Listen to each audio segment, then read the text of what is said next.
आजसम्म यहाँ एकदम नाच्छ, एकदम रमाइलो छ। यहाँ हेर्नुहोस् तपाईँले यहाँ चेम्बुमा एकदम अलग अलग आर्टहरू देख्नुहुन्छ। यहाँ हेर्नु एउटा कति राम्रो सुन्दर घर छ। उयो पनि एउटा घर छ। यहाँ गौतम बुद्धको मन्दिर छ। यहाँ धारो थियो, अहिले चाहिँ धारो उकाएको छ। यहाँ घर हेर्नु कति राम्रो छ। उता पनि मन्दिर छ। उयो एउटा बाँदर बसिरहेको छ कति राम्रोसँग। एउटा एउटा घर छ कति सुन्दरवाला। हजुर पनि यहाँ आएर याद गर्नु होला। यहाँ पनि एउटा घर छ। यहाँ तिनवटा बाँदर छ, हेर्नु होला कति राम्रो छ।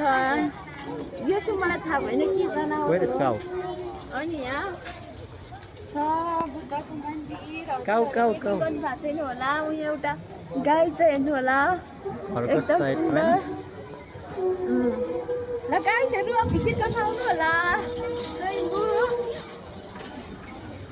यहाँ चाहिँ शिलालेख गरेर हेर्नु गोरु अर्ना या जङ्गली भैँस। हजुरहरू पनि भिजिट गर्न आउनु होला गाई।